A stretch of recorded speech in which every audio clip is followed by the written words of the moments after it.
Humanos, animales, todos los seres vivos de la Tierra estamos aquí gracias al azar. El 99% de las especies de nuestro planeta desapareció en una serie de catástrofes. Desastres que cambiaron el curso de la evolución. Hace 650 millones de años, la Tierra se congeló, llevando a los seres vivos al borde de la extinción. Pero sin este desastre, la vida en nuestro planeta sería poco más que un caldo microscópico. Esta es la historia de la Tierra convertida en una bola de nieve.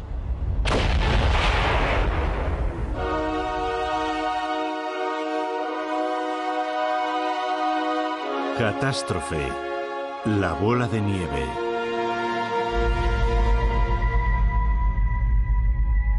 Es casi imposible imaginar la inmensa escala temporal de la vida de nuestro planeta.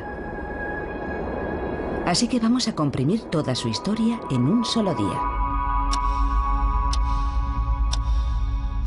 A las 0 horas, hace 4.500 millones de años, nació el planeta. Minutos después, el protoplaneta Theia se estrelló contra la joven Tierra.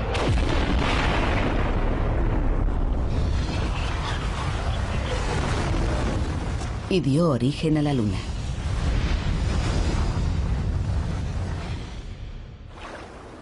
A las 4 de la madrugada aparecieron las primeras formas de vida. A las 8, los continentes estaban rodeados por mares poco profundos llenos de bacterias. Las bacterias habitaron los océanos durante 3.000 millones de años, pero a las 8:27 de la noche, hace 650 millones de años, ocurrió una catástrofe.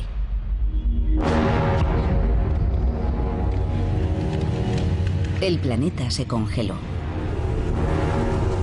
Las temperaturas cayeron muy por debajo de los 0 grados. El hielo se extendió desde los polos hasta el ecuador. El planeta entero quedó atrapado en una gélida camisa de fuerza. La Tierra se había convertido en una bola de nieve. La vida, que aún daba sus primeros pasos, parecía condenada. La Tierra permaneció cubierta de hielo durante 25 millones de años.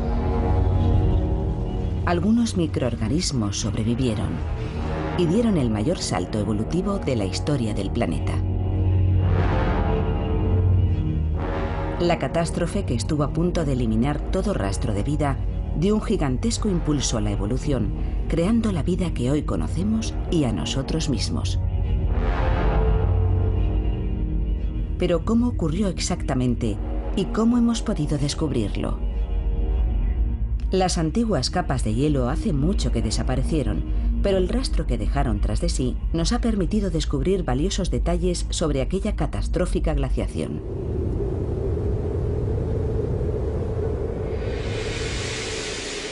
Las pistas están escondidas en algunos de los lugares más remotos del mundo. Esta es la cordillera Flinders, en el desierto australiano. Uno de los lugares más secos y abrasadores de la Tierra.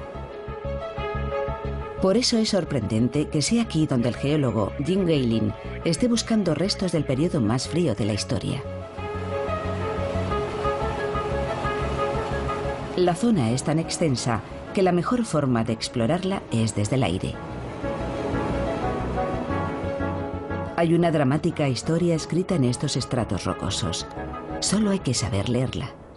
Es como leer un libro hecho de rocas.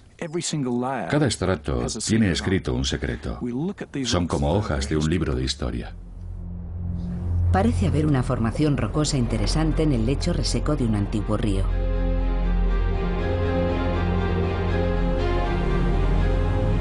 Es lo que Gaylin estaba buscando. Una roca de 650 millones de años de antigüedad, lo que se denomina un bloque errático. Un bloque errático es una roca extraña que no debería estar entre sedimentos de barro o arena, sino entre derrubios o helechos de rocas.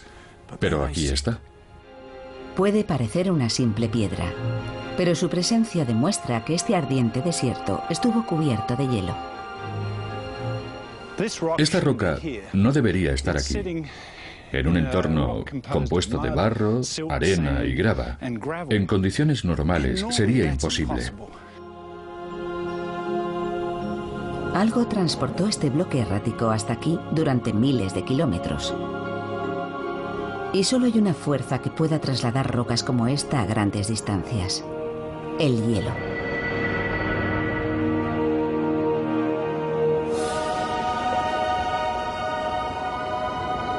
En la actualidad no hay mucho hielo en Australia. Así que para investigar cómo pudo el hielo transportar rocas a través de medio mundo, el geólogo Shad O'Neill ha escalado las escarpadas paredes del glaciar Matanuska en Alaska. Esto es lo más cerca que podemos estar de nuestro distante pasado glacial. Y aunque es mucho más pequeño que los antiguos glaciares, su comportamiento es el mismo. Hemos venido a estudiar las rocas que el glaciar transporta hasta el valle. Y para eso, tenemos que bajar hasta allí.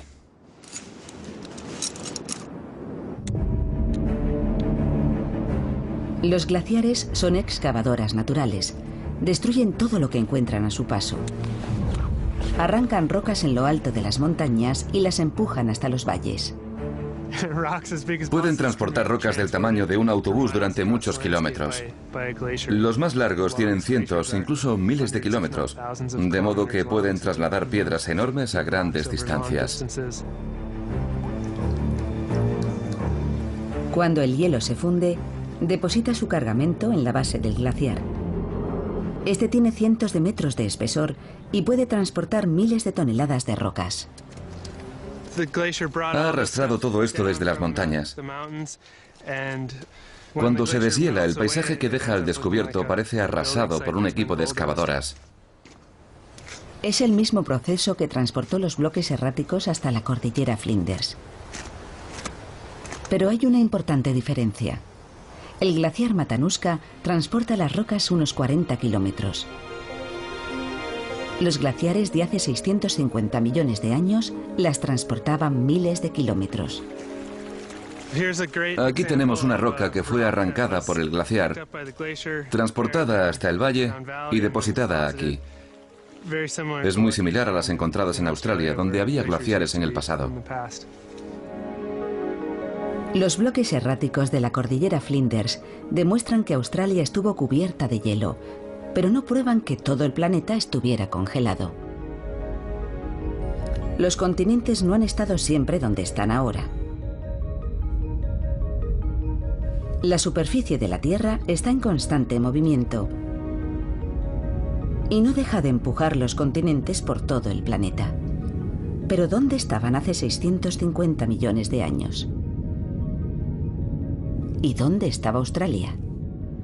Puede que estuviera más cerca del Polo Sur y que los bloques erráticos procedan de los glaciares antárticos. La respuesta a esta incógnita se encuentra en otro inhóspito desierto.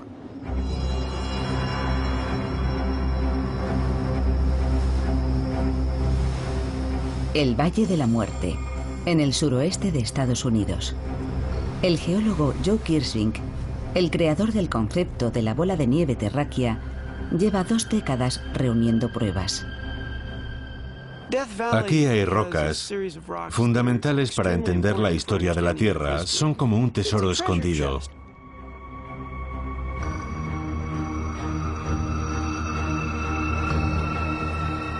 Este tampoco es un lugar donde uno esperaría encontrar rastros de hielo.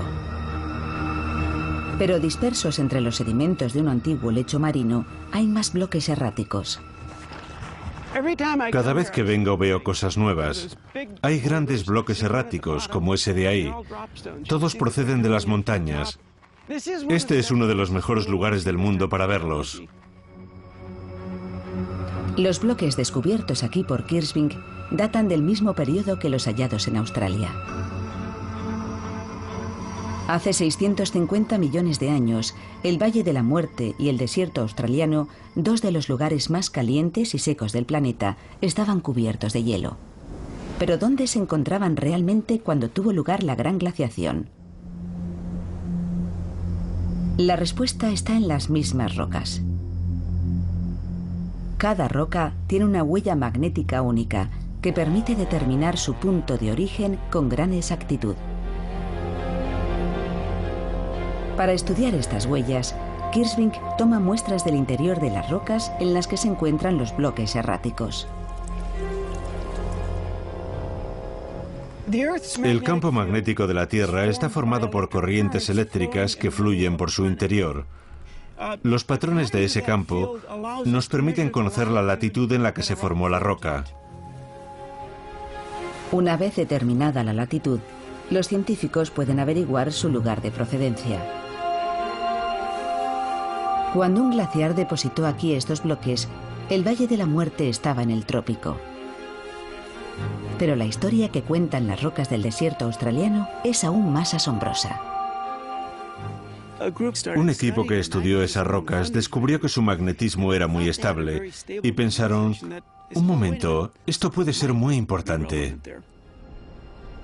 La huella magnética descubierta revelaba que hace 650 millones de años, Australia estaba en un lugar completamente distinto del que ocupa hoy.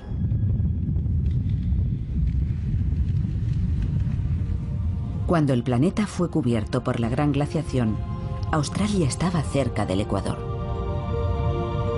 Esta era la prueba que los científicos andaban buscando.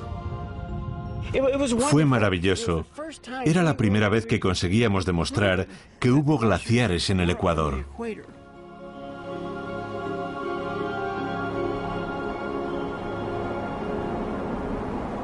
La existencia de masas de hielo en el Ecuador solo podía significar una cosa. Si había hielo en el Ecuador, el globo entero tuvo que estar cubierto de hielo, lo que nos llevó a pensar en un planeta totalmente blanco, una colosal bola de nieve. La Tierra había quedado encerrada bajo una corteza de hielo por la mayor glaciación de la historia. Todo el planeta debió tener el aspecto que tiene hoy la Antártida. Incluso el Valle de la Muerte, donde no hay nada, debió estar cubierto por varios cientos de metros de hielo.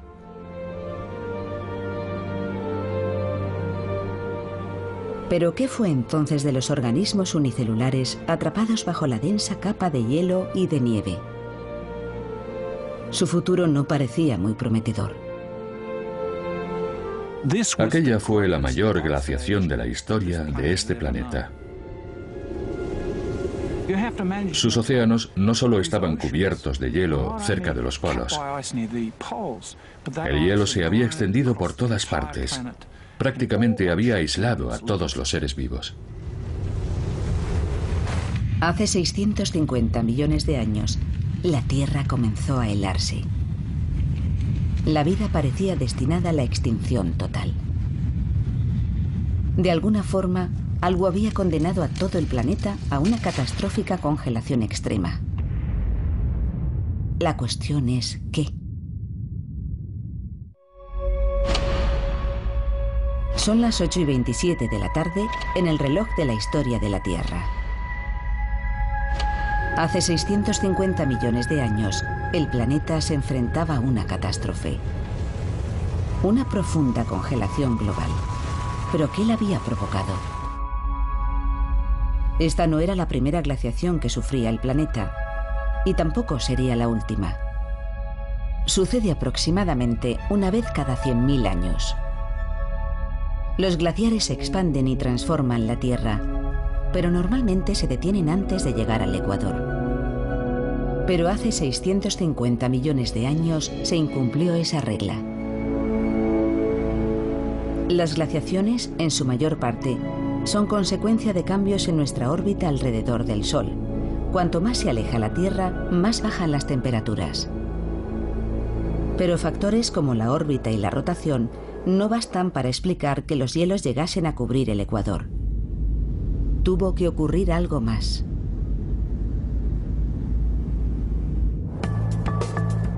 La culpable resultó ser nuestra atmósfera, concretamente los gases de efecto invernadero, como el dióxido de carbono. Una alta concentración provoca un calentamiento global, mientras que unos niveles normales dan como resultado temperaturas moderadas. Un gas de efecto invernadero es cualquier tipo de gas que tiene la capacidad de convertir los rayos del sol en calor. Estos gases son increíblemente eficaces para mantener el planeta cálido, como hoy en día.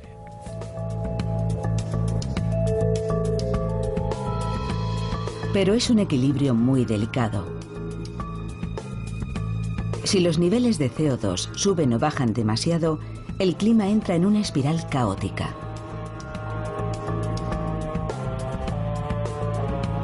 Si hay demasiado, el planeta se calienta, y si hay demasiado poco, se enfría. El dióxido de carbono es un gas muy importante. Es a la vez un problema y una solución. Cuando está en proporciones demasiado altas, recalienta la Tierra, que es lo que hoy nos preocupa. Pero en la época anterior a la bola de nieve, el problema fue el contrario. No había suficiente CO2 y la Tierra empezó a enfriarse, provocando una refrigeración imparable que encerró al planeta bajo una corteza de hielo. Gehling cree que fue una caída de los niveles de dióxido de carbono lo que provocó la gran glaciación. Algo estaba eliminando el CO2 a gran escala. Y solo hay un tipo de proceso capaz de hacer algo así: la meteorización química. Todo comienza cuando el dióxido de carbono se combina con vapor de agua formando una lluvia ligeramente ácida. Cuando ésta cae sobre las rocas, reacciona con los minerales, atrapando el CO2 en el agua que resbala sobre estas. A continuación pasa al mar, donde contribuye a formar nuevas rocas. Así el dióxido de carbono que estaba en la atmósfera queda atrapado en el fondo marino. Cuando se produce la meteorización a gran escala, la lluvia ácida descompone las rocas y el dióxido de carbono sale de la atmósfera, quedando atrapado en los océanos. La meteorización ocurre más rápido en los lugares cálidos y húmedos. Normalmente, en las zonas demasiado al norte o demasiado al sur, la meteorización no es un factor determinante. Pero hace 650 millones de años, todas las masas terrestres estaban aglomeradas en un supercontinente en el Ecuador. Una gran zona húmeda y cálida que recibía la mayor parte de la lluvia del planeta. La meteorización se disparó. Los niveles de CO2 cayeron bajo mínimos, y lo mismo le ocurrió a la temperatura de la Tierra. Si el dióxido de carbono está siendo retirado de la atmósfera y no se repone, inevitablemente la Tierra se enfría. Normalmente, las plantas y los animales equilibran los niveles de dióxido de carbono de la atmósfera, impidiendo que la temperatura fluctúe en exceso. Pero hace 650 millones de años, la vida aún no había evolucionado en tierra firme, y en los océanos solo florecía en forma de bacterias. Y estas estaban contribuyendo a empeorar la situación.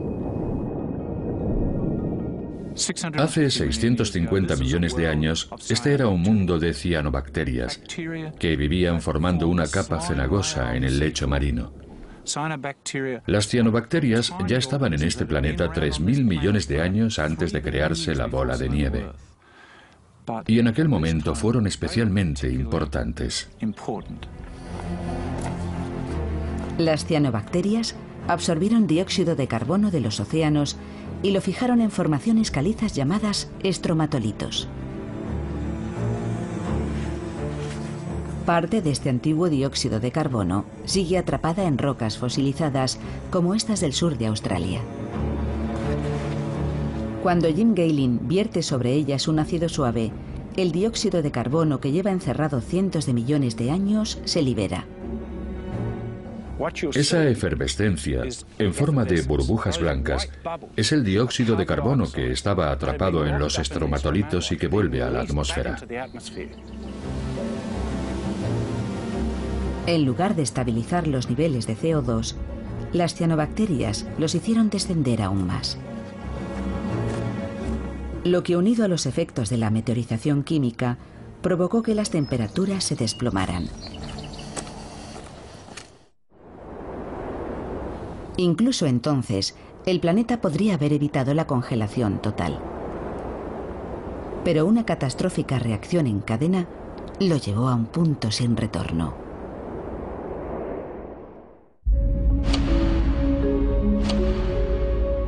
Son las 8:27 de la tarde en nuestro reloj terrestre. El planeta se está convirtiendo en una bola de nieve. Hace 650 millones de años. El hielo avanza desde los polos, como en todas las glaciaciones. Normalmente acaba deteniéndose, pero esta vez sigue su camino hacia el ecuador. Y al hacerlo, provoca una reacción en cadena que lleva las formas de vida primitivas al borde de la extinción.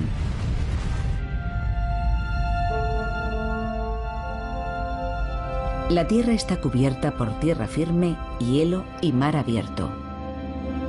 Cada una de estas superficies refleja el Sol de forma distinta, y esa es la clave de lo que ocurrió a continuación.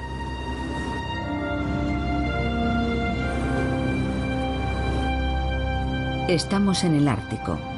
El geofísico Don Perovich se dirige a la línea donde la banquisa, o hielo marino, se encuentra con el mar abierto.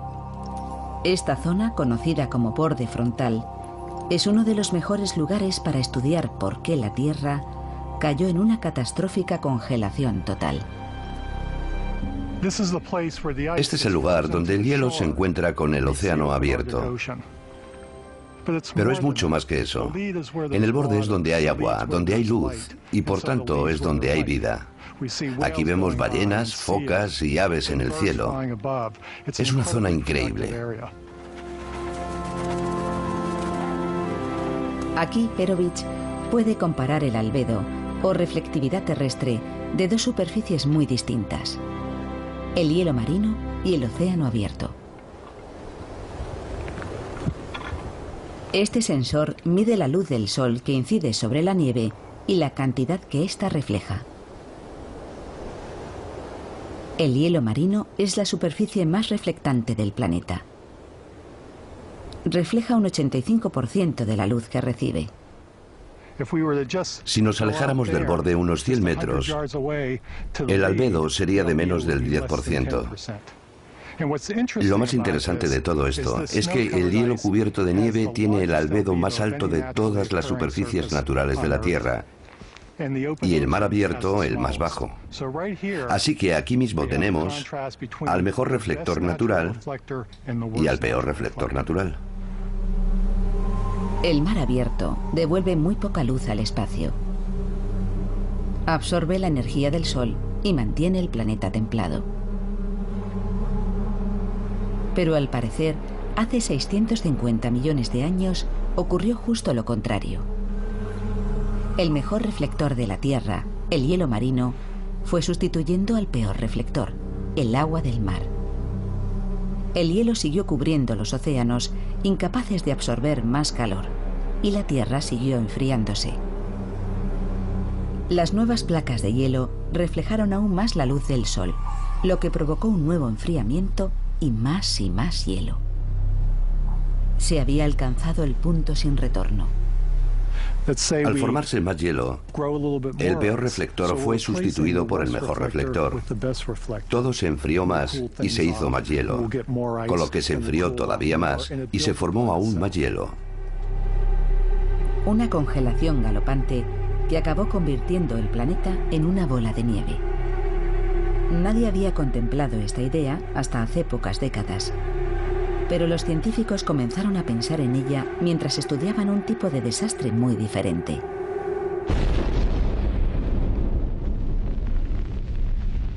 Una guerra nuclear. Durante la Guerra Fría, predijeron que una confrontación nuclear podría lanzar a la atmósfera humo y polvo suficiente para bloquear la luz del Sol y provocar una glaciación global.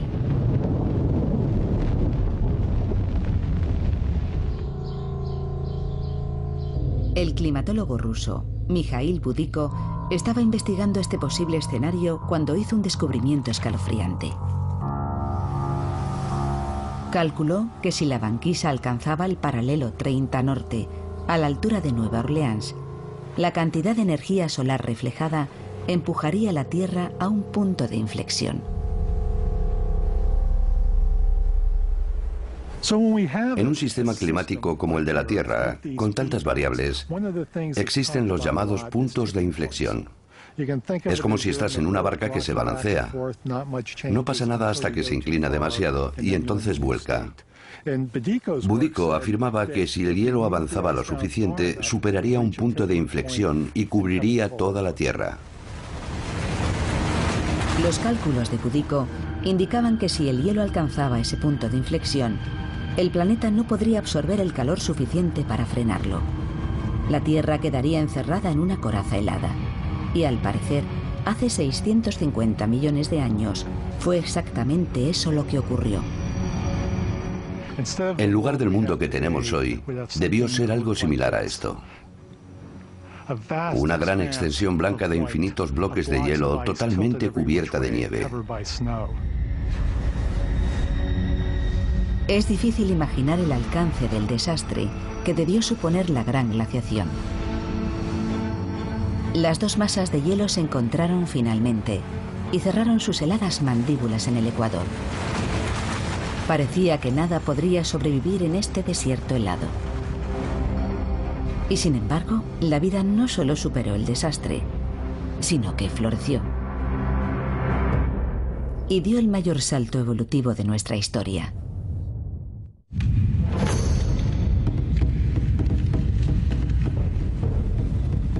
Son las 8:28 de la tarde, en el reloj que representa la historia de la Tierra.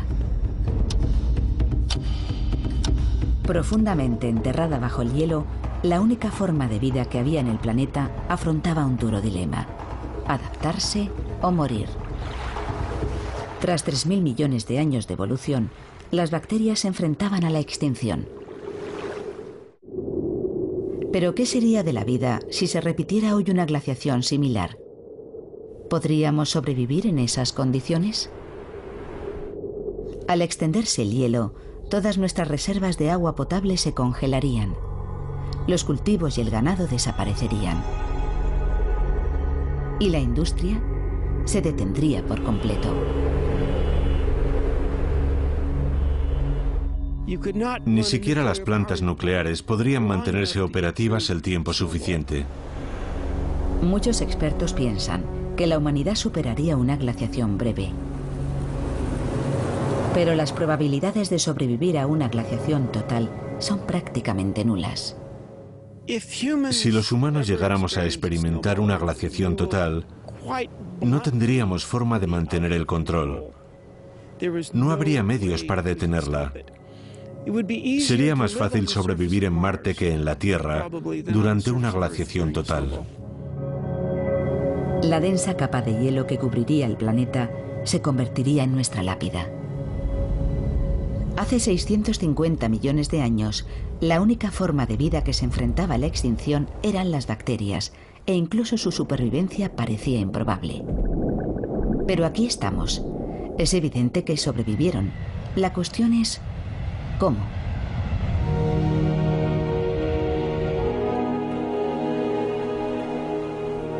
El deseo de averiguar cómo aquellos organismos simples mantuvieron viva la evolución ha traído a esta microbióloga solitaria al glaciar Whiteout, en el sur de Alaska. Hazel Barton se pregunta cómo pudieron sobrevivir las bacterias a una prolongada congelación. Su objetivo es encontrar rastros de vida en unas cuevas heladas aparentemente vacías. Siempre se ha pensado que en estas cuevas no había vida. No había nada, pero están repletas de microorganismos.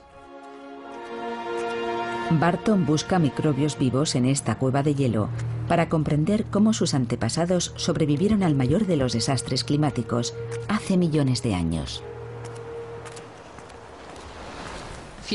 Ya en la entrada hay partículas de polvo alojadas en el hielo, lo que crea una superficie en la que pueden sobrevivir los microbios. Esta cueva se encuentra debajo del glaciar. En su interior la temperatura es de 4 grados bajo cero. Los organismos que viven en condiciones tan duras reciben el merecido nombre de extremófilos. Barton toma muestras de los microbios sepultados en los sedimentos de las rocas heladas. Estoy buscando sedimentos que puedan contener microbios que nunca hayan estado expuestos al calor. A estos organismos les encanta el frío y de hecho han evolucionado para vivir en estas condiciones de frío. Si ahora los llevásemos a la luz del sol, sin duda morirían. Sería como si nos abandonaran a nosotros en mitad de un desierto. Barton espera que esta cueva pueda arrojar luz sobre la forma en que los microbios se adaptaron a la bola de nieve. La mayoría de las superficies expuestas debieron tener un aspecto parecido a esto. Así que tenemos delante el tipo de entorno al que debieron adaptarse los organismos supervivientes. Y no solo vivían sobre el hielo, también lo hacían en su interior. La luz penetra unos metros en el hielo, y eso es suficiente para que estos microbios prosperen. Estamos bastante cerca de la entrada. Yo diría que aún entra la cantidad suficiente de energía solar para que crezcan las cianobacterias. Probablemente sigan viviendo en el hielo.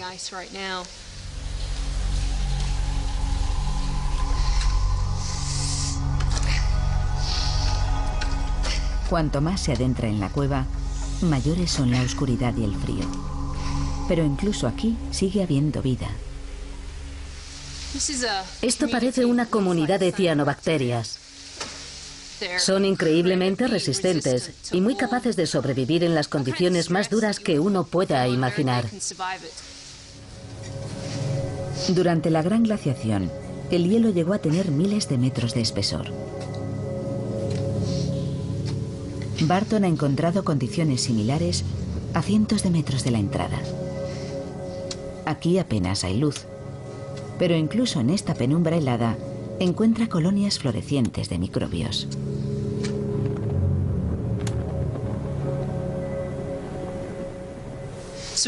Estos microorganismos han tenido que adaptarse para obtener energía donde no llega la luz del sol y la extraen de la roca misma. De hecho, se comen la roca para obtener esa energía.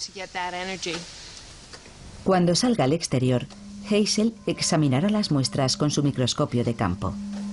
Piensa que los antiguos microbios tenían una estructura similar a estas cianobacterias y que eran unos supervivientes natos. Estas cianobacterias han formado una comunidad en el hielo. Son unos organismos increíbles, muy adaptables, y una de las formas de vida más antiguas del planeta. Pueden sobrevivir en condiciones extremas. Las cianobacterias han desarrollado asombrosos mecanismos de supervivencia. Si nuestras células se congelan, sus membranas se rompen, y si se secan, mueren. Pero las cianobacterias han desarrollado una estructura celular que impide que se rompan, incluso en las condiciones más difíciles. Han cambiado la estructura de su ADN para que no sufra ningún daño. Si nuestro cuerpo se secara, nuestro ADN sería irrecuperable. Pero si le ocurre lo mismo a una cianobacteria, basta con añadir agua 100 años después y en pocas horas estará realizando la fotosíntesis. Y además de resistir la sequedad extrema, algunas pudieron resistir el hielo. Al quedar sepultados, casi todos los microbios perecieron. Pero los más resistentes sobrevivieron. Y con el tiempo, evolucionaron hasta formar cepas que prosperaban en el frío y la oscuridad, convirtiéndose en los antepasados de todos los seres que viven hoy en la Tierra. Parece lógico pensar que estas catástrofes acabarían con todo rastro de vida, pero estos microorganismos han pasado por cosas similares durante miles de millones de años y han conseguido adaptarse y ocupar el espacio que otros dejaron. Estas investigaciones prueban que incluso en las condiciones más extremas, en el hielo y en la oscuridad, la vida siempre se abre camino. Si un objeto del tamaño de Marte se estrellara contra la Tierra, seguiría existiendo vida. Estas catástrofes simplemente abren un nuevo capítulo en el que una forma de vida distinta tomará el relevo. La única razón de que estemos aquí es que la vida se adaptó y sobrevivió. Pero para que pudiera avanzar y evolucionar, la Tierra tenía que deshelarse. ¿Pero qué podría haber fundido una coraza de hielo de 25 millones de años de antigüedad? La respuesta estaba oculta en lo más profundo de la Tierra y estaba a punto de abrirse camino hasta la superficie.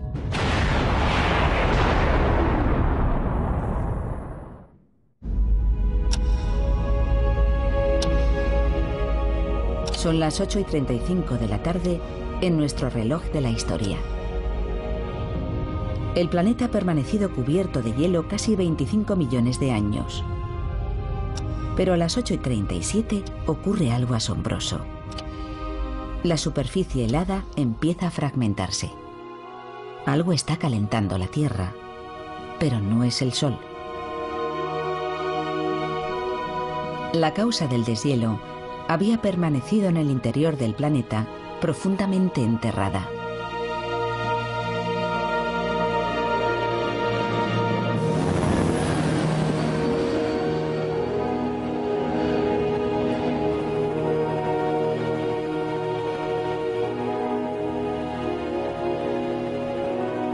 Estamos en Alaska, en las Islas Aleutianas, una de las regiones con más volcanes del planeta.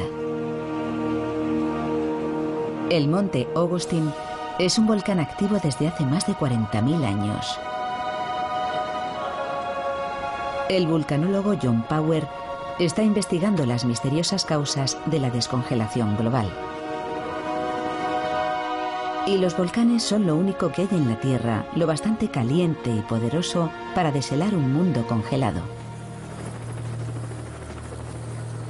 El volcán Augustine es uno de los más activos de la región. Su última erupción fue en 2006 y en él puede estar la clave de todo. Bajo el monte Augustine se oculta un infierno ardiente. Durante su última erupción, lanzó a la atmósfera 17.000 millones de toneladas de lava y cenizas. Expulsó tanto material que incluso vio incrementada su altura. Estamos unos 30 metros por encima de la antigua cumbre, en uno de los territorios más recientes de Norteamérica. John Power mide la temperatura, justo debajo de la superficie. Llega a alcanzar 95 o 96 grados centígrados. La cumbre sigue estando muy caliente. Si quisiéramos asar unas patatas o freír unos huevos, este sería un lugar perfecto para hacerlo. Aún así, cuesta creer que un volcán, incluso uno tan poderoso como este, pueda derretir una corteza de hielo de miles de metros de espesor. Este lugar estuvo cubierto de hielo hace tan solo 10, 15 o 20.000 años. En aquel periodo, todo estaba debajo de un glaciar.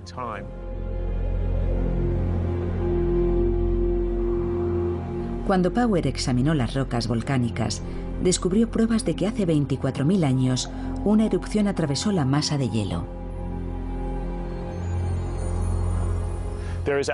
No sería difícil para un volcán como el Augustine o cualquiera de sus vecinos hacer saltar una capa de hielo de varios kilómetros de espesor. Sabemos que es posible porque lo hemos visto. El volcán Grímsvötn en Islandia está cubierto por un glaciar, pero en 1996 se abrió paso hasta la superficie atravesando más de 800 metros de hielo. Los chorros de gases y cenizas hicieron un gigantesco agujero. El calor generado desencadenó un monstruoso deshielo que durante 5 horas provocó riadas de hasta 45.000 toneladas de agua por segundo. Pero a escala global, cuando todo el planeta estaba congelado, unos pocos agujeros no habrían tenido el menor efecto.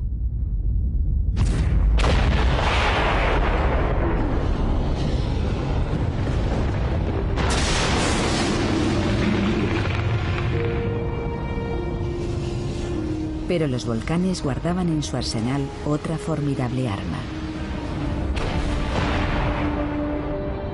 Además de lava y rocas, también expulsaron grandes cantidades de gases de efecto invernadero. El dióxido de carbono es uno de los gases dominantes emitidos por los volcanes. En ocasiones este volcán ha liberado miles de toneladas diarias. El Ogostin es insignificante comparado con los volcanes que rompieron la gran corteza de hielo. Los científicos creen que miles de volcanes liberaron miles de millones de toneladas de dióxido de carbono. Durante 1 millón de años, los niveles de dióxido de carbono fueron elevándose hasta revertir la caída que había provocado la gran glaciación. La balanza se inclinó hacia el lado contrario. El dióxido de carbono se fue acumulando en la atmósfera hasta llegar a un punto de inflexión en el que se produjo el superdeshielo. Y ese fue el fin de la bola de nieve. La atmósfera rica en dióxido de carbono atrapó la luz del Sol, hizo subir las temperaturas y finalmente fundió el hielo. Después de 25 millones de años, la Tierra dejó de ser una bola de nieve. Y con la retirada del hielo sucedió algo extraordinario. El mayor salto evolutivo de la historia de nuestro planeta. Un salto dirigido directamente a nosotros.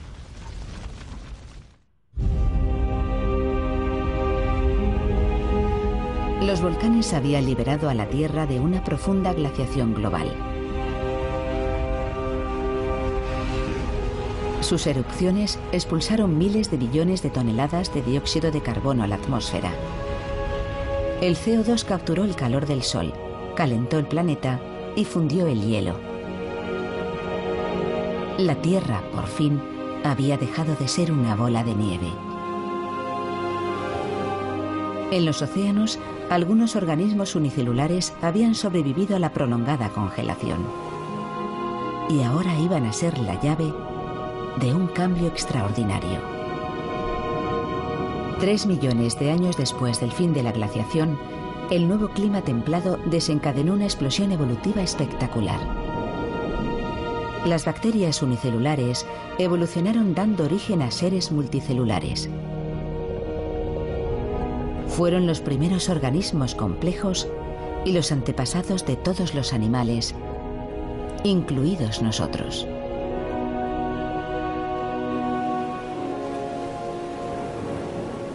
La bola de nieve debió ser el momento más próximo a la extinción de las primeras formas de vida. Pero a pesar de todo sobrevivieron. Y no puede ser una coincidencia que poco después de las últimas fases de esta gran glaciación global aparezcan los primeros seres de gran tamaño.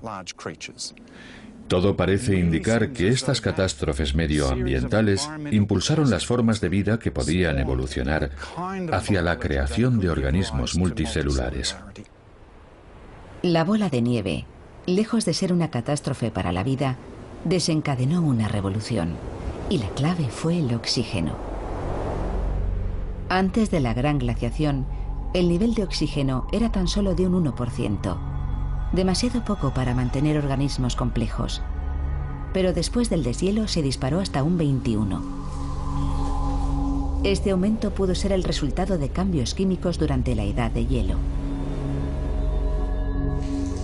Los rayos ultravioleta del Sol habían hecho reaccionar a las moléculas de agua del hielo, produciendo un compuesto químico llamado peróxido de hidrógeno o agua oxigenada, que permaneció fijado en el hielo hasta que éste empezó a fundirse. El peróxido de hidrógeno se descompuso, liberando grandes cantidades de oxígeno en el aire y los océanos. Y este espectacular aumento de los niveles de oxígeno fue lo que impulsó la evolución hacia los organismos multicelulares. Las grandes glaciaciones globales son los hitos de la evolución. No puede ser una coincidencia que la aparición de los animales fuera precedida por la mayor glaciación que ha experimentado la Tierra. Los primeros organismos multicelulares no eran más grandes que la cabeza de un alfiler. Estas diminutas criaturas son los fósiles multicelulares más antiguos del planeta, los primeros eslabones de una cadena evolutiva que finalmente llegaría hasta nosotros. A lo largo de millones de años, en una nueva atmósfera rica en oxígeno, aquellas criaturas se fueron volviendo más y más complejas. En Australia, Jim Galen estudia los fósiles de los seres que heredaron el planeta después del deshielo. Después de la bola de nieve, vemos una revolución en la historia de la vida. Por primera vez, podemos ver fósiles de criaturas grandes, criaturas que se ven a simple vista. Son los primeros animales de la Tierra. Esta primitiva criatura marina es uno de los primeros organismos multicelulares complejos. Vivió unos 50 millones de años después del fin de la bola de nieve. Está completo. Podemos ver el vientre, la cabeza y estos segmentos increíblemente finos extendidos sobre el lecho marino. Todos los animales de la Tierra, incluidos nosotros, descendemos de criaturas como estas. Son las primeras formas de vida que tuvieron patrones celulares y estructuras corporales similares a las nuestras. Cabeza, cola, vientre, espalda. No son necesariamente nuestros antepasados directos, pero sí los primeros seres que representan la línea biológica que conduce hasta nosotros. Organismos similares estaban evolucionando por todo el planeta, dando el salto de la vida simple a la vida compleja. Existía vida desde hacía más de 3.000 millones de años. Pero aquella glaciación desencadenó la evolución de la vida compleja. De no haber sido por ella, hoy tan solo habría un caldo bacteriano y no estaríamos aquí sentados hablando de esto. De modo que, si tuviera que elegir un momento crucial de la historia de la vida que hizo que cambiara todo, elegiría la bola de nieve. De un caldo bacteriano, pasamos a una explosión de vida de una increíble y gloriosa diversidad. Todos los seres vivos somos el resultado directo de una glaciación profunda y devastadora, que estuvo a punto de destruir todo rastro de vida en la Tierra, pero que terminó dando origen al mundo que hoy conocemos. Debemos nuestra existencia al mayor desastre climático que ha experimentado el planeta. Sin la bola de nieve, nosotros no estaríamos aquí. Matanuska, en Alaska. Esto es lo más cerca que podemos estar de nuestro distante pasado glacial. Y aunque es mucho más pequeño que los antiguos glaciares, su comportamiento es el mismo. Hemos venido a estudiar las rocas que el glaciar transporta hasta el valle. Y para eso, tenemos que bajar hasta allí.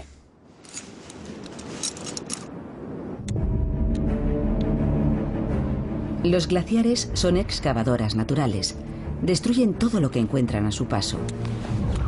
Arrancan rocas en lo alto de las montañas y las empujan hasta los valles. Pueden transportar rocas del tamaño de un autobús durante muchos kilómetros.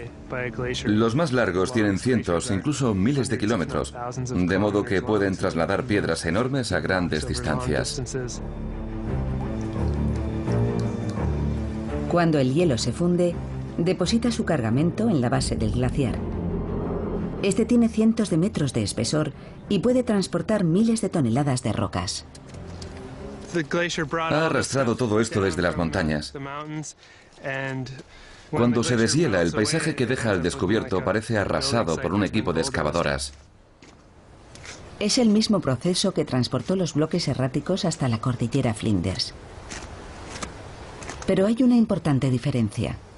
El glaciar Matanuska transporta las rocas unos 40 kilómetros. Los glaciares de hace 650 millones de años las transportaban miles de kilómetros. Aquí tenemos una roca que fue arrancada por el glaciar, transportada hasta el valle y depositada aquí. Es muy similar a las encontradas en Australia, donde había glaciares en el pasado. Los bloques erráticos de la cordillera Flinders demuestran que Australia estuvo cubierta de hielo, pero no prueban que todo el planeta estuviera congelado. Los continentes no han estado siempre donde están ahora. La superficie de la Tierra está en constante movimiento y no deja de empujar los continentes por todo el planeta. Pero ¿dónde estaban hace 650 millones de años? ¿Y dónde estaba Australia? Puede que estuviera más cerca del Polo Sur y que los bloques erráticos procedan de los glaciares antárticos. La respuesta a esta incógnita se encuentra en otro inhóspito desierto.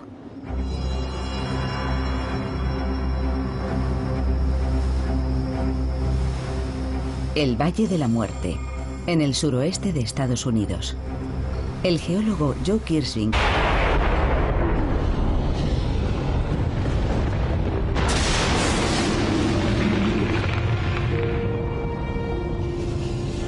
pero los volcanes guardaban en su arsenal otra formidable arma. Además de lava y rocas, también expulsaron grandes cantidades de gases de efecto invernadero. El dióxido de carbono es uno de los gases dominantes emitidos por los volcanes. En ocasiones este volcán ha liberado miles de toneladas diarias. El Ogostin es insignificante comparado con los volcanes que rompieron la gran corteza de hielo. Los científicos creen que miles de volcanes liberaron miles de millones de toneladas de dióxido de carbono. Durante 1 millón de años, los niveles de dióxido de carbono fueron elevándose hasta revertir la caída que había provocado la gran glaciación. La balanza se inclinó hacia el lado contrario. El dióxido de carbono se fue acumulando en la atmósfera hasta llegar a un punto de inflexión en el que se produjo el superdeshielo. Y ese fue el fin de la bola de nieve. La atmósfera rica en dióxido de carbono atrapó la luz del sol, hizo subir las temperaturas y finalmente fundió el hielo. Después de 25 millones de años, la Tierra dejó de ser una bola de nieve. Y con la retirada del hielo sucedió algo extraordinario. El mayor salto evolutivo de la historia de nuestro planeta. Un salto dirigido directamente a nosotros.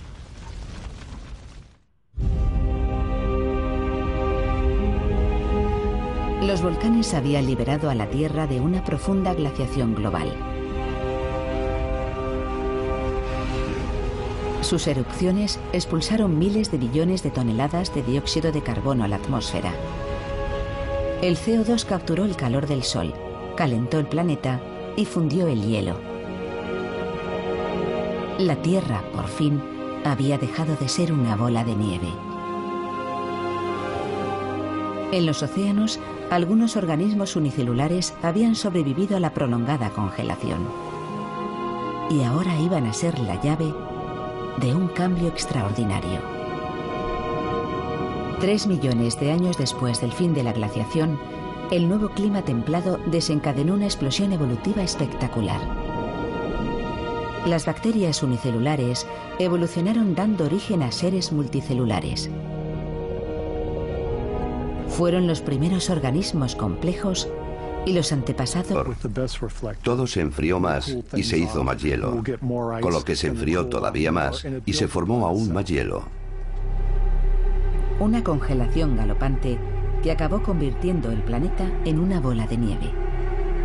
Nadie había contemplado esta idea hasta hace pocas décadas, pero los científicos comenzaron a pensar en ella mientras estudiaban un tipo de desastre muy diferente.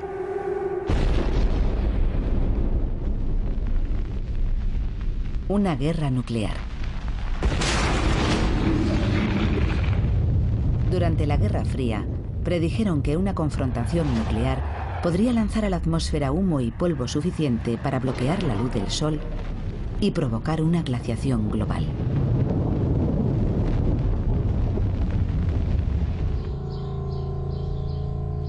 El climatólogo ruso, Mikhail Budiko, estaba investigando este posible escenario cuando hizo un descubrimiento escalofriante. Calculó que si la banquisa alcanzaba el paralelo 30 norte, a la altura de Nueva Orleans, la cantidad de energía solar reflejada empujaría la Tierra a un punto de inflexión. En un sistema climático como el de la Tierra, con tantas variables, existen los llamados puntos de inflexión. Es como si estás en una barca que se balancea. No pasa nada hasta que se inclina demasiado y entonces vuelca. Budiko afirmaba que si el hielo avanzaba lo suficiente, superaría un punto de inflexión y cubriría toda la Tierra. Los cálculos de Budiko indicaban que si el hielo alcanzaba ese punto de inflexión, el planeta no podría absorber el calor suficiente para frenarlo. La Tierra quedaría encerrada en una coraza helada. Y al parecer, hace 650 millones de años, fue exactamente eso lo que ocurrió. En lugar del mundo que tenemos hoy, debió ser algo similar a esto. Una gran extensión blanca de infinitos bloques de hielo totalmente cubierta de nieve. Es difícil imaginar el alcance del desastre que debió suponer la gran glaciación. Las dos masas de hielo se encontraron finalmente y cerraron sus heladas mandíbulas en el Ecuador. Parecía que nada podría sobrevivir en este desierto helado. Y sin embargo, la vida no solo superó el desastre, sino que floreció. Y dio el mayor salto evolutivo de nuestra historia.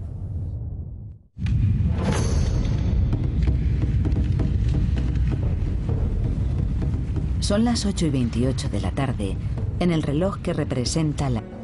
Esa efervescencia, en forma de burbujas blancas, es el dióxido de carbono que estaba atrapado en los estromatolitos y que vuelve a la atmósfera. En lugar de estabilizar los niveles de CO2, las cianobacterias los hicieron descender aún más. Lo que, unido a los efectos de la meteorización química, provocó que las temperaturas se desplomaran.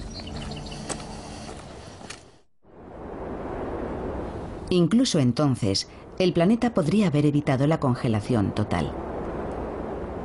Pero una catastrófica reacción en cadena lo llevó a un punto sin retorno.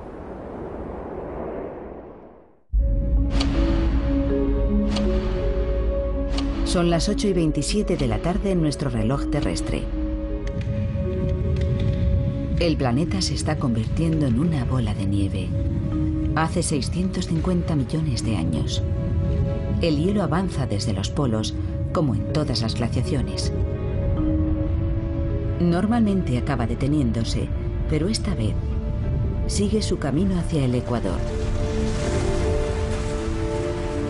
Y al hacerlo, provoca una reacción en cadena que lleva las formas de vida primitivas al borde de la extinción.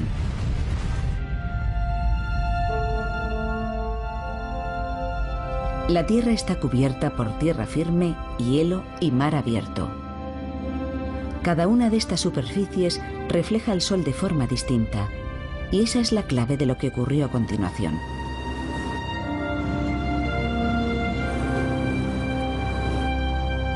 Estamos en el Ártico. El geofísico Don Perovich se dirige a la línea donde la banquisa, o hielo marino, se encuentra con el mar abierto. Esta zona, conocida como borde frontal, es uno de los mejores lugares para estudiar por qué la Tierra cayó en una catastrófica congelación total. Este es el lugar donde el hielo se encuentra con el océano abierto. Pero es mucho más que eso. En el borde es donde hay agua, donde hay luz, y por tanto es donde hay vida. Aquí vemos ballenas, focas y aves en el cielo. Es una zona increíble. Aquí Perovich puede comparar el albedo, o reflectividad terrestre, de dos superficies muy distintas: el hielo marino y el océano abierto. Este sensor mide la luz del sol que incide sobre la nieve y la cantidad que ésta refleja. El hielo marino es la superficie más reflectante del planeta. Refleja precedida por la mayor glaciación que ha experimentado la Tierra. Los primeros organismos multicelulares no eran más grandes que la cabeza de un alfiler. Estas diminutas criaturas son los fósiles multicelulares más antiguos del planeta, los primeros eslabones de una cadena evolutiva que finalmente llegaría hasta nosotros. A lo largo de millones de años, en una nueva atmósfera rica en oxígeno, aquellas criaturas se fueron volviendo más y más complejas. En Australia, Jim Gaylin estudia los fósiles de los seres que heredaron el planeta después del deshielo. Después de la bola de nieve, vemos una revolución en la historia de la vida. Por primera vez, podemos ver fósiles de criaturas grandes, criaturas que se ven a simple vista. Son los primeros animales de la Tierra. Esta primitiva criatura marina es uno de los primeros organismos multicelulares complejos. Vivió unos 50 millones de años después del fin de la bola de nieve. Está completo. Podemos ver el vientre, la cabeza y estos segmentos increíblemente finos extendidos sobre el lecho marino. Todos los animales de la Tierra, incluidos nosotros, descendemos de criaturas como estas. Son las primeras formas de vida que tuvieron patrones celulares y estructuras corporales similares a las nuestras. Cabeza, cola, vientre, espalda. No son necesariamente nuestros antepasados directos, pero sí los primeros seres que representan la línea biológica que conduce hasta nosotros. Organismos similares estaban evolucionando por todo el planeta, dando el salto de la vida simple a la vida compleja. Existía vida desde hacía más de 3.000 millones de años. Pero aquella glaciación desencadenó la evolución de la vida compleja. De no haber sido por ella, hoy tan solo habría un caldo bacteriano y no estaríamos aquí sentados hablando de esto. De modo que, si tuviera que elegir un momento crucial de la historia de la vida que hizo que cambiara todo, elegiría la bola de nieve. De un caldo bacteriano, pasamos a una explosión de vida de una increíble y gloriosa diversidad.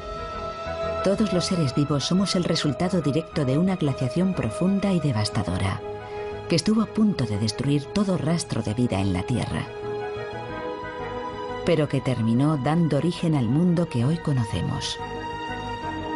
Debemos del tipo de entorno al que debieron adaptarse los organismos supervivientes. Y no solo vivían sobre el hielo, también lo hacían en su interior. La luz penetra unos metros en el hielo, y eso es suficiente para que estos microbios prosperen. Estamos bastante cerca de la entrada. Yo diría que aún entra la cantidad suficiente de energía solar para que crezcan las cianobacterias. Probablemente sigan viviendo en el hielo.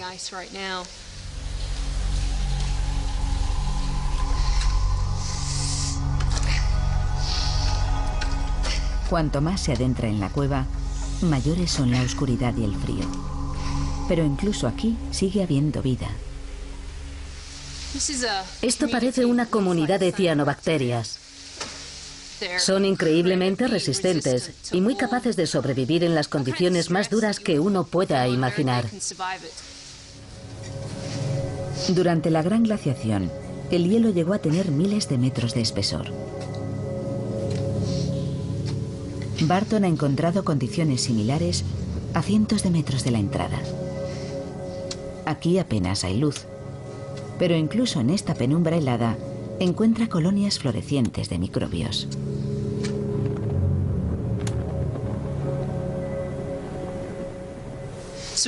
Estos microorganismos han tenido que adaptarse para obtener energía donde no llega la luz del sol, y la extraen de la roca misma. De hecho, se comen la roca para obtener esa energía. Cuando salga al exterior, Hazel examinará las muestras con su microscopio de campo. Piensa que los antiguos microbios tenían una estructura similar a estas cianobacterias y que eran unos supervivientes natos. Estas cianobacterias han formado una comunidad en el hielo. Son unos organismos increíbles, muy adaptables, y una de las formas de vida más antiguas del planeta. Pueden sobrevivir en condiciones extremas. Las cianobacterias han desarrollado asombrosos mecanismos de supervivencia. Si nuestras células se congelan, sus membranas se rompen, y si se secan, mueren. Pero las cianobacterias han desarrollado una estructura celular que impide que se rompan, incluso en las condiciones más difíciles. Han cambiado la estructura de su ADN para que no sufra ningún daño. Si nuestro cuerpo se secara, nuestro ADN sería irrecuperable. Pero si le ocurre lo mismo a una cianobacteria, basta con añadir agua 100 años después y en pocas horas estará realizando la fotosíntesis. Tierra. Los cálculos de Boudico indicaban que si el hielo alcanzaba ese punto de inflexión, el planeta no podría absorber el calor suficiente para frenarlo. La Tierra quedaría encerrada en una coraza helada. Y al parecer, hace 650 millones de años, fue exactamente eso lo que ocurrió. En lugar del mundo que tenemos hoy, debió ser algo similar a esto. Una gran extensión blanca de infinitos bloques de hielo totalmente cubierta de nieve. Es difícil imaginar el alcance del desastre que debió suponer la gran glaciación. Las dos masas de hielo se encontraron finalmente y cerraron sus heladas mandíbulas en el Ecuador. Parecía que nada podría sobrevivir en este desierto helado. Y sin embargo, la vida no solo superó el desastre, sino que floreció. Y dio el mayor salto evolutivo de nuestra historia.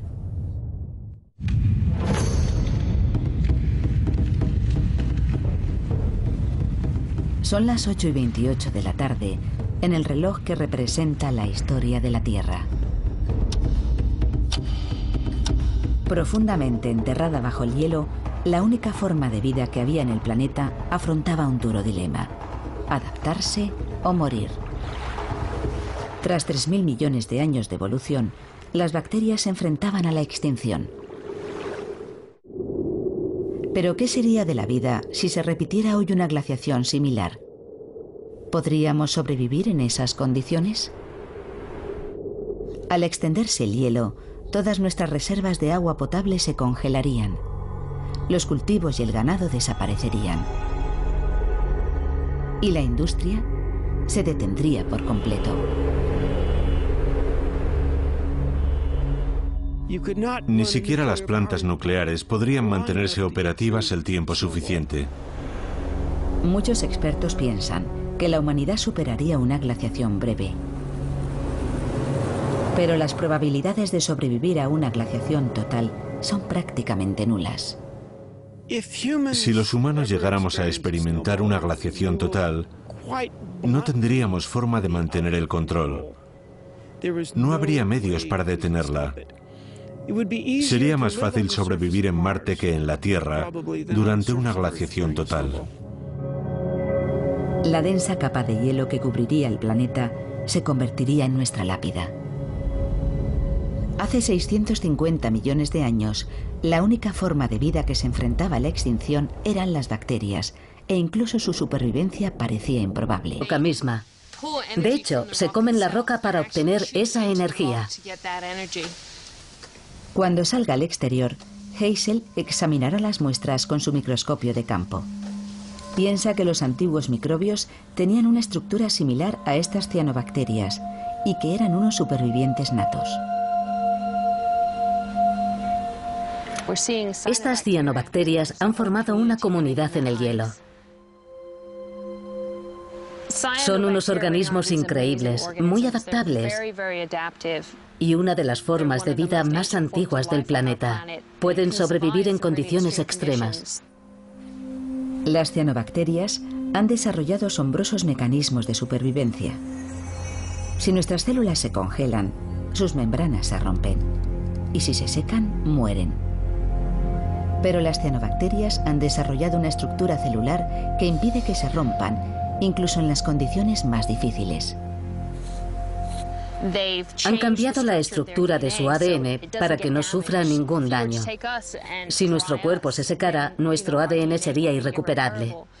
Pero si le ocurre lo mismo a una cianobacteria, basta con añadir agua 100 años después y en pocas horas estará realizando la fotosíntesis. Y además de resistir la sequedad extrema, algunas pudieron resistir el hielo. Al quedar sepultados, casi todos los microbios perecieron. Pero los más resistentes sobrevivieron. Y con el tiempo, evolucionaron hasta formar cepas que prosperaban en el frío y la oscuridad, convirtiéndose en los antepasados de todos los seres que viven hoy en la Tierra. Parece lógico pensar que estas catástrofes acabarían con todo rastro de vida, pero estos microorganismos han pasado por cosas similares durante miles de millones de años y han conseguido adaptarse y ocupar el espacio que otros dejaron. Estas investigaciones prueban que incluso en las condiciones más extremas, en el hielo y en la oscuridad, la vida siempre se abre camino. Si un objeto del tamaño de Marte se estrellara contra la Tierra, seguiría existiendo vida. Estas catástrofes simplemente abren un nuevo capítulo en el que una forma de vida distinta tomará el relevo. La única razón de que estemos aquí es que la vida se adaptó y sobrevivió. Pero para que pudiera avanzar y evolucionar, la Tierra tenía que deshelarse. ¿Pero qué podría haber fundido una coraza de hielo de 25 millones de años de antigüedad? La respuesta estaba oculta en lo más profundo de la Tierra y estaba a punto de abrirse camino hasta la... El dióxido de carbono es uno de los gases dominantes emitidos por los volcanes. En ocasiones este volcán ha liberado miles de toneladas diarias. El Ogostin es insignificante comparado con los volcanes que rompieron la gran corteza de hielo. Los científicos creen que miles de volcanes liberaron miles de millones de toneladas de dióxido de carbono. Durante 1 millón de años, los niveles de dióxido de carbono fueron elevándose hasta revertir la caída que había provocado la gran glaciación. La balanza se inclinó hacia el lado contrario. El dióxido de carbono se fue acumulando en la atmósfera hasta llegar a un punto de inflexión en el que se produjo el superdeshielo. Y ese fue el fin de la bola de nieve. La atmósfera rica en dióxido de carbono atrapó la luz del sol, hizo subir las temperaturas y finalmente fundió el hielo. Después de 25 millones de años, la Tierra dejó de ser una bola de nieve. Y con la retirada del hielo sucedió algo extraordinario. El mayor salto evolutivo de la historia de nuestro planeta. Un salto dirigido directamente a nosotros.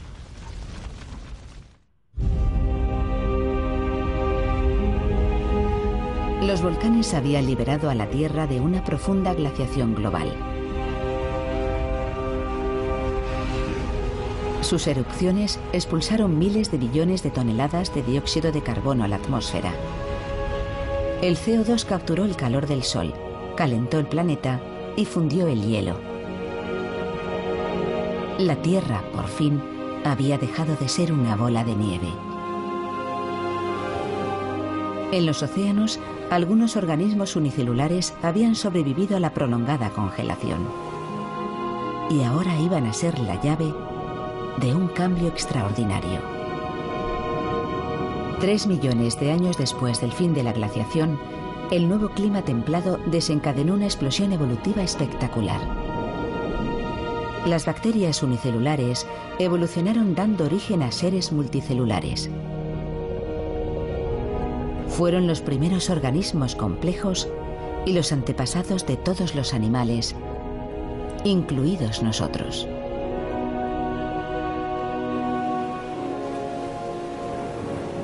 La bola de nieve debió ser el momento más próximo a la extinción de las primeras formas de vida. Pero a pesar de todo sobrevivieron. Y no puede ser una coincidencia que poco después de las últimas fases de esta gran glaciación global aparezcan los primeros... Si el dióxido de carbono está siendo retirado de la atmósfera y no se repone, inevitablemente la Tierra se enfría. Normalmente las plantas y los animales equilibran los niveles de dióxido de carbono de la atmósfera, impidiendo que la temperatura fluctúe en exceso. Pero hace 650 millones de años, la vida aún no había evolucionado en tierra firme. Y en los océanos solo florecía en forma de bacterias. Y estas estaban contribuyendo a empeorar la situación. Hace 650 millones de años, este era un mundo de cianobacterias que vivían formando una capa cenagosa en el lecho marino.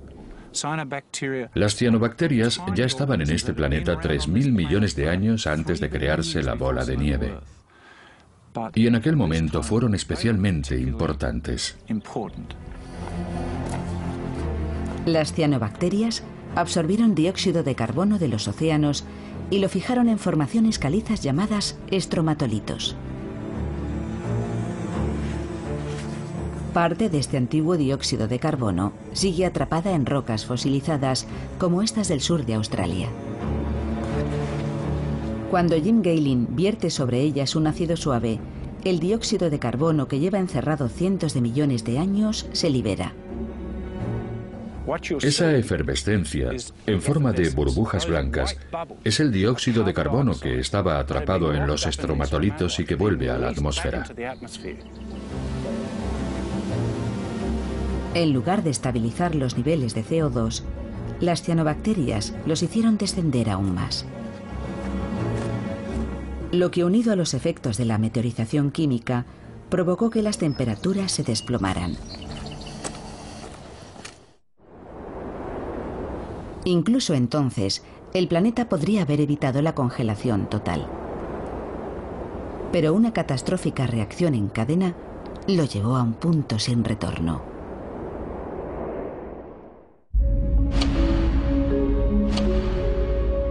Son las 8:27 de la tarde en nuestro reloj terrestre. El planeta se está convirtiendo en una bola de nieve. Hace 650 millones de años. El hielo avanza desde los polos, como en todas las glaciaciones. Normalmente acaba deteniéndose, pero esta vez sigue su camino hacia el ecuador. Y al hacerlo, provoca una reacción en cadena que lleva las formas de vida primitivas al borde de la extinción.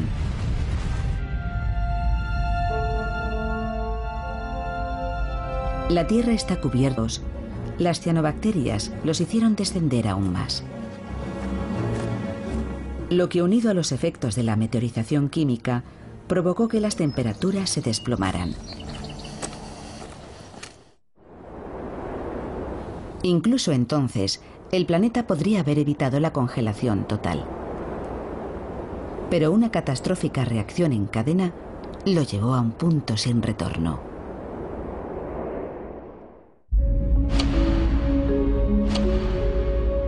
Son las 8:27 de la tarde en nuestro reloj terrestre. El planeta se está convirtiendo en una bola de nieve. Hace 650 millones de años. El hielo avanza desde los polos, como en todas las glaciaciones. Normalmente acaba deteniéndose, pero esta vez sigue su camino hacia el ecuador. Y al hacerlo, provoca una reacción en cadena que lleva las formas de vida primitivas al borde de la extinción.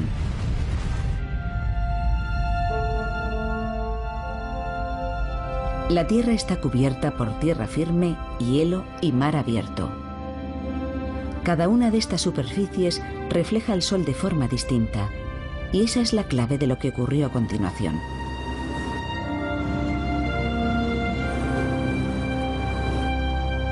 Estamos en el Ártico. El geofísico Don Perovich se dirige a la línea donde la banquisa, o hielo marino, se encuentra con el mar abierto. Esta zona, conocida como borde frontal, es uno de los mejores lugares para estudiar por qué la Tierra cayó en una catastrófica congelación total. Este es el lugar donde el hielo se encuentra con el océano abierto. Pero es mucho más que eso. En el borde es donde hay agua, donde hay luz, y por tanto es donde hay vida. Aquí vemos ballenas, focas y aves en el cielo. Es una zona increíble. Aquí Perovich puede comparar el albedo, o reflectividad terrestre, de dos superficies muy distintas: el hielo marino y el océano abierto. Este sensor mide la luz del sol que incide sobre la nieve y la cantidad que ésta refleja. El hielo marino es la superficie más reflectante del planeta. Refleja un 85% de la luz que recibe. Si nos alejáramos del borde unos 100 metros, el albedo sería de menos del 10%. Lo más interesante de todo esto es que el hielo cubierto de nieve tiene el albedo